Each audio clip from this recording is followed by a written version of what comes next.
un nouveau look. Onglerie, coiffure et coupe tendance, coiffure mariée, tissage et extension cheveux, lissage brésilien, extension cils, maquillage. Luminel Béoric, vers escalier 4 foot. Salon de beauté Luminel vous présente le journal.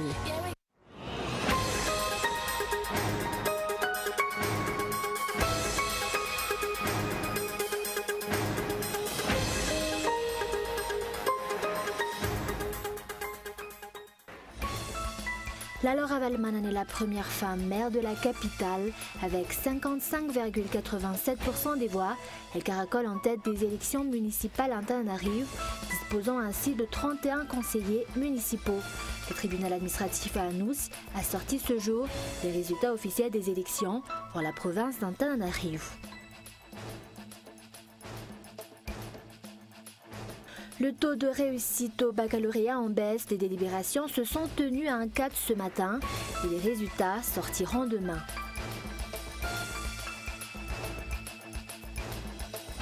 Le Burkina Faso, 48 heures après le coup d'État, le président Kafando a été mis en résidence surveillée. L'ambassadeur de France dans le pays vient de le rencontrer. Il affirme qu'il se porte bien et les putschistes avaient annoncé à la mi-journée la réouverture des frontières du pays.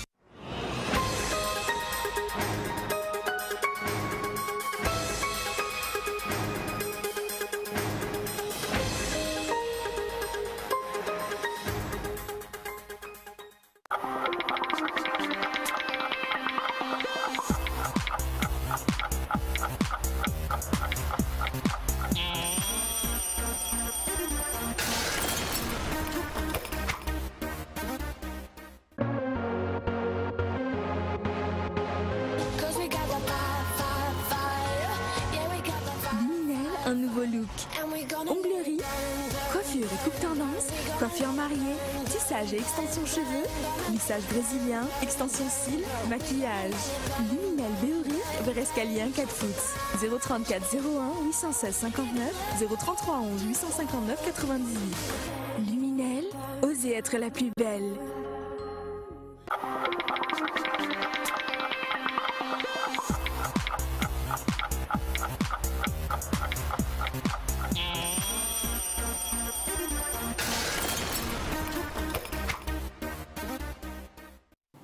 Bonsoir et merci d'être fidèle à ce rendez-vous avec l'actualité en français sur Cool TV. Une des actualités de ce jour, la Laura Waldman est la première femme maire de la capitale avec 55,87% des voix. Elle caracole en tête des élections municipales à Antananarivo, disposant ainsi de 31 conseillers municipaux. Latina Rakunjaza fait sa liste Freedom, mais deuxième avec 31,47% des voix. Le tribunal administratif à Anús y a sorti ce jour les résultats officiels des élections pour la province d'Antananarivo. Reportage de Zura Kutenjin. Aucun changement par rapport aux résultats officieux car la Laura Waldman, candidate du team aux élections municipales à Antananarivo, est déclarée gagnante de ces élections de la capitale avec 55,87% des voix. La liste team dispose ainsi de 31 conseillers municipaux. Interrogée par les journalistes, la Laura Waldman a partagé ses priorités qui sont le social et la sécurité. Elle a par ailleurs promis de convoquer la presse pour en divulguer les détails. Le tribunal administratif a sorti les résultats officielle de ces élections ce jour pour la province d'Antananarivo et pour la capitale. La liste Freedom de la Latina Rakunjaza est en deuxième position. Cette candidate se désole non pas d'être arrivée deuxième, mais du fait que le tribunal administratif ait fermé les yeux sur les multiples irrégularités qu'ils ont constatées avant et pendant le scrutin, à partir desquelles ils ont formulé des requêtes. La liste Freedom obtient 17 conseillers municipaux. Et toujours sur le plan politique, refaire les élections communales pour certaines communes ne devrait pas avoir d'impact sur la tenue des sénatoriales, a annoncé le ministère de l'Intérieur. Les sénatoriales qui seront organisées conformément aux lois et textes en vigueur, assure une source auprès de ce ministère. Reportage de Irmi Nabaj. Après les communales, la prochaine étape maintenant est l'organisation des élections sénatoriales. Mais pourrait-on se tourner vers cette élection tant que les textes concernant la CENI ne sont pas adoptés par le Parlement et les élections communales restent à refaire? Pour le secrétaire général du ministère de l'Intérieur, pourtant cela ne constitue pas un blocage. Ni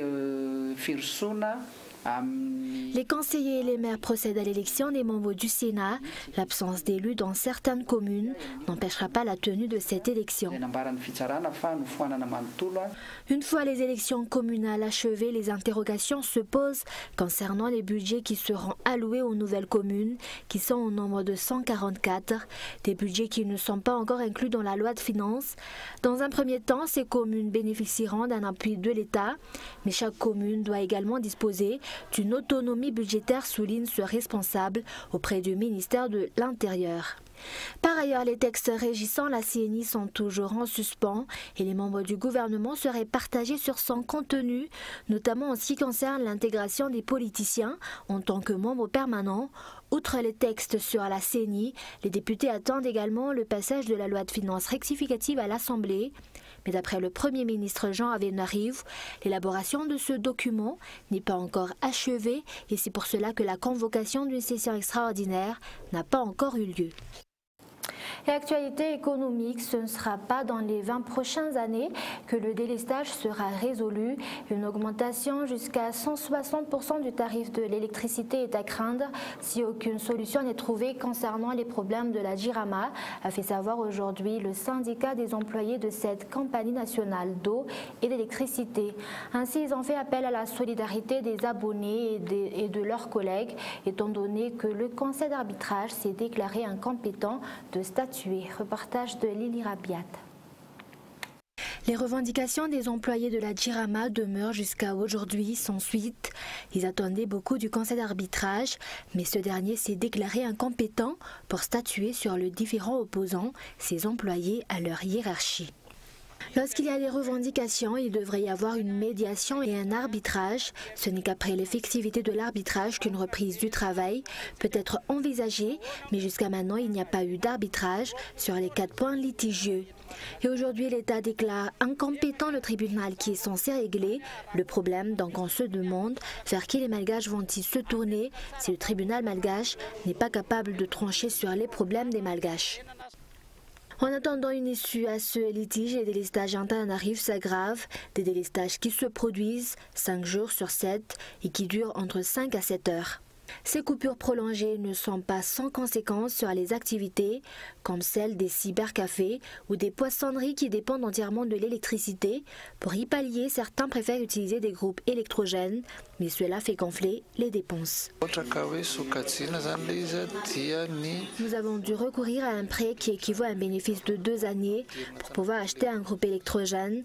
Ainsi, lorsque les coupures interviennent, nous avons décidé de réviser nos tarifs à la hausse, étant donné que nous sommes les seuls à avoir l'électricité pendant les délestages. Si l'État avait promis de résoudre en quelques mois le problème du délestage, les employés de la JIRAMA sont pessimistes. Ils sont allés jusqu'à dire que même après 20 ans, si ce problème n'est pas résolu, le délestage sera toujours omniprésent. La JIRAMA doit payer mensuellement 463,333 $ pour le groupe qui loue. Que Symbion Power tourne ou pas, cela se répercutera pourtant sur les abonnés. Si l'État souhaite réellement résoudre le problème du délestage, pourquoi s'engager avec Symbion Power pendant 20 ans? Pourquoi ne pas investir dans la construction de centrales hydroélectriques? Étant donné qu'aucune solution n'a été trouvée jusqu'à aujourd'hui, les employés de la JIRAMA prévoient donc de poursuivre la grève. Et comme nous l'avons annoncé dans les titres, le taux de réussite au baccalauréat en baisse. En effet, une chute de 7,22% par rapport à l'année dernière est enregistrée à Antananarivo. Ainsi, 27 300 candidats ont été admis. Les délibérations se sont tenues à un cadre ce matin et les résultats sortiront demain. Reportage. Les délibérations de l'examen du baccalauréat pour Antananarivo se sont déroulées ce matin. Elles ont fait ressortir un taux de réussite de 31,82%, soit une baisse de 7,22% par rapport à 2014. Ce taux de réussite n'a cessé de régresser chaque année. remarque un enseignant qui faisait partie des correcteurs de cet examen. Le taux de réussite baisse d'année en année. L'année dernière, ce taux avoisinait les 40% et aujourd'hui on est à 31,82%. Moi, je suis professeur de mathématiques et le niveau des candidats concernant cette matière a vraiment chuté, tout comme le français.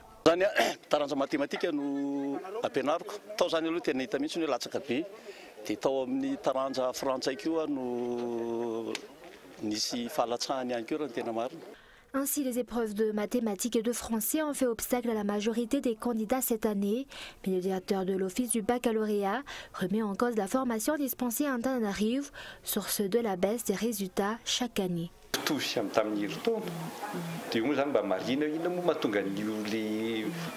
Beaucoup de facteurs ont entraîné la baisse du niveau des candidats, parmi eux l'existence de candidats qui sortent des classes mais qui n'ont même pas le niveau requis. Pour certains établissements, le taux de réussite est de 90% contre 0% pour d'autres. Sur les 27 300 candidats admis, 38 ont obtenu la mention très bien, 470 ont eu la mention bien, contre 4 359 mention assez bien. En ce qui concerne le taux de réussite par série, les candidats de la série A2 caracolent en tête avec 41%, suivis par ceux des séries C, A1 et D respectivement, 37%, 31% et 27%. Les résultats du baccalauréat Antananarivo sortiront demain et seront affichés dans les 7 lycées de la capitale.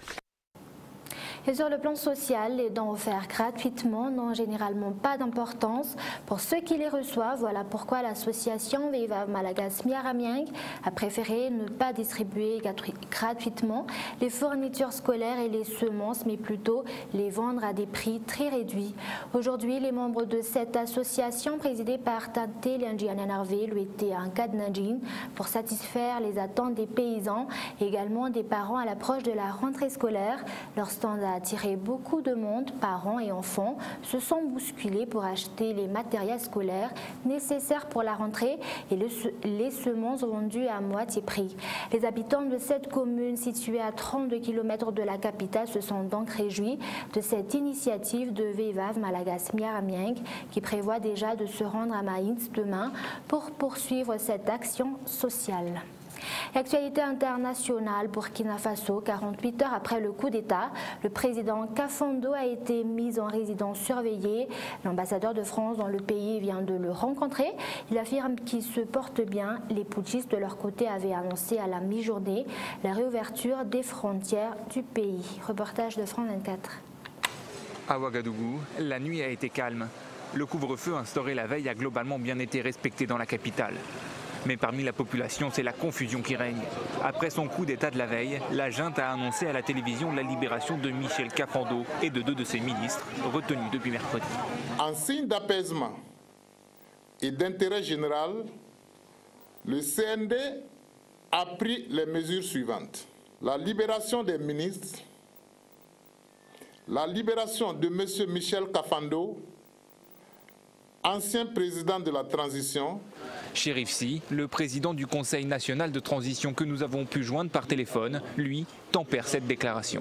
Michel Kafando a été déplacé de la présidence et amené à sa résidence et il est actuellement consigné là-bas, il est en résidence surveillée. Isaac Zida est toujours détenu au palais présidentiel par les éléments du RSP. Selon Chérif Sy, de nombreux Burkinabés ont également été arrêtés dans la nuit. Il appelle aujourd'hui à ce que la population se mobilise. De son côté, Gilbert Diendéré tente de calmer la situation. Le chef des putschistes l'assure, il n'a pas l'intention de garder le pouvoir. Nous avons déjà eu contact avec certains ambassadeurs occidentaux, mais nous leur avons expliqué que notre souhait, c'est d'aller rapidement, c'est de réorganiser et d'aller rapidement aux élections sans que cela ne pose vraiment un problème. Une déclaration destinée à rassurer la communauté internationale qui a fermement condamné ce coup d'État. Les présidents sénégalais et béninois sont d'ailleurs au Burkina pour opérer une médiation avec la junte. Dès jeudi, dans un tweet, Macky Sall, également président de la CEDEAO, exigeait que les putschistes se soumettent à l'autorité politique. Le président sénégalais devra user de son art de fin négociateur, lui qui connaît bien le dossier du Burkina. C'est lui qui, il y a un an, avait déjà joué le rôle de médiateur lors d'une autre crise, le renversement à l'époque de Blaise Compaoré. Une attaque d'insurgés talibans au Pakistan a fait 29 morts. C'est une base de l'armée pakistanaise à Peshawar qui a été visée. Reportage de France 24. Ces soldats inspectent du ciel les lieux de l'attentat. Vendredi à l'aube, un groupe de talibans armés a pénétré sur la base aérienne militaire de Badaber. Selon l'armée, les terroristes se sont divisés en 3 groupes. L'un d'eux a fait irruption dans une mosquée où les soldats et leurs familles étaient rassemblés pour la prière du matin. Un terroriste est entré dans la mosquée. Il a brisé une vitre et a commencé à tirer. Et ensuite, il a lancé une grenade. Après un certain temps, il est entré à nouveau dans la mosquée et a tiré sur plusieurs autres personnes. Certaines ont été tuées, d'autres blessées. Quand il a quitté la mosquée, il a scandé des slogans. Il parlait sur un téléphone portable dans une autre langue. Toutes les victimes ne se trouvaient pas dans la mosquée. Certaines sont des militaires, membres des unités de commandos spéciaux, qui ont essayé d'arrêter les assaillants. Nous sommes arrivés là-bas, on a été attaqués et nous avons tué 2 terroristes. Puis nous sommes allés vers un autre site où 2 autres terroristes se cachaient. Ils ont enlevé les briques d'un petit mur pour y installer un fusil. Ils ont commencé à tirer et ils ont visé mon pied. Selon les talibans, un de leurs militants a été tué, mais l'armée affirme avoir tué 13 terroristes et le prouve avec ces photos de cadavres diffusées sur Internet. Cette attaque est la plus meurtrière depuis décembre dernier, lorsque les talibans avaient tué 150 personnes, dont une majorité d'enfants, dans l'école publique de l'armée à Peshawar. Depuis 2014, l'armée a mené une intense offensive contre le groupe islamiste dans les régions autour de la base de Badaber. Des opérations qui n'ont pas entamé la volonté des talibans de commettre des attentats. Un rappel des grands points développés dans ce journal. Laura Waldman est la première femme maire de la capitale avec 55,87% des voix. Elle caracole en tête des élections municipales à Antananarivo, disposant ainsi de 31 conseillers municipaux. Latina Rakuten-Jaza fait sa liste Freedom, mais deuxième avec 31,47% des voix. Le taux de réussite au baccalauréat en baisse. Les délibérations se sont tenues à Ankara ce matin et les résultats sortiront demain. Et enfin, le Burkina Faso, 48 heures après le coup d'État, le président Kafondo a été mis en résidence surveillée. Les putschistes avaient annoncé à la mi-journée la réouverture des frontières du pays. Voilà, c'est la fin de ce journal. Merci de l'avoir suivi. Excellente soirée sur Cool TV. Au revoir.